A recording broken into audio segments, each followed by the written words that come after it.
What we have here is the traditional vinyl siding that gets mounted to the side of a house.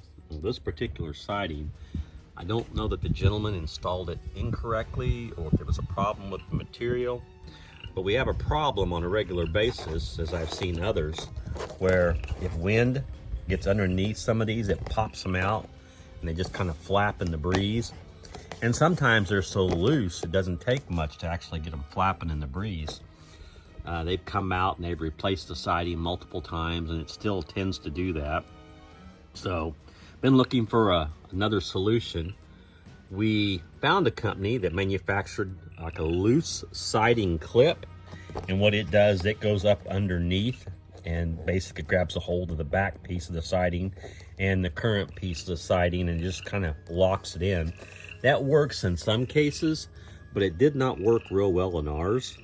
I called the gentleman who works on siding and he came out to fix it, and his solution was a little what I would call backwoods. What he ended up doing was putting a few screws right through the front of the siding to hold it into the wood below. Luckily, I caught him before he did that too much. I mean, obviously that's going to breach the siding and it's going to let moisture behind it, and I ended up having to caulk those screws. It held it, don't get me wrong, it did hold it in, but it just didn't seal it and it doesn't allow the siding to move. So I didn't feel that was a good solution. So looking for other solutions, and you can see we attempted to use some monkey glue or gorilla glue, and it holds, and if I put it on one end, it seems to hold it and keep it from popping out. The downside is, as you can see, it's a little unsightly.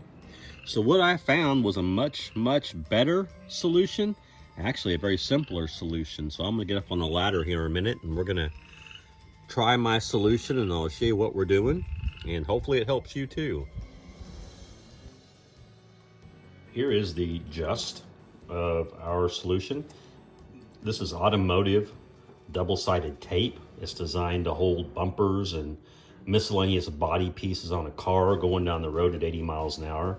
My thinking was if it worked to hold body parts on a car in a wind going 80 miles an hour and a 30-mile-an-hour wind, it ought to hold the pieces of siding together. So this is 1 inch wide. I don't know how many feet I bought in this roll. Came from Amazon. I was less than $15 a roll. And I'm gonna cut some of this up and then I'm gonna get on the ladder and we're gonna climb up and I'll show you what I'm doing to help with my problem. All right, I'm gonna try to do this. And pretty much if I can do it, anybody can do it. I'm legally blind, so the kids don't like me, my kids don't like me going up on a ladder and trying to do these things. So as long as we don't tell them, I'm gonna be okay. What I've done is I've taken like 3 pieces and I've cut them, I don't know, 4 inches, 3 inches long, kind of stuck them in the back of my hand so they're not gonna fall out of my pocket. And then I'm gonna climb up on the side of this house on that ladder, because right under that window you can kind of see where it's coming loose. That particular piece, I don't care what you do, it just never seems like it attaches. So it doesn't take hardly any kind of wind at all and it snaps that thing right out. So I'm gonna climb up that ladder and put a few pieces of this on and I'll kind of show you what I'm doing. All right, so this piece right here, as you can see, is just kind of flapping in the breeze. And underneath it, you can see the little J channel. No matter what I do, it just won't seem to attach. So it tends to just really go in the wind. And of course, once it starts in that end and goes all the way down, and once that one snaps and the one below it unsnaps, and so on, so on, so on.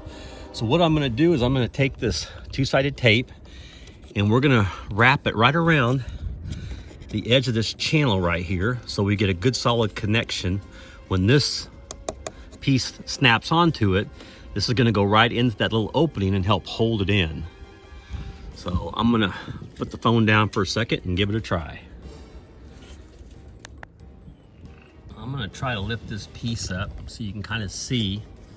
I've got a piece of that tape right underneath here. Let's see if I can hold the camera I don't know if you can see that or not. It's up against the top of this, so when the outside piece comes into contact, it's going to come in contact on the face and at the bottom. And I'm going to do that for 3 or 4 sections going down through here. And then I'll move the ladder and put one on the end, and we'll just see if that grabs it.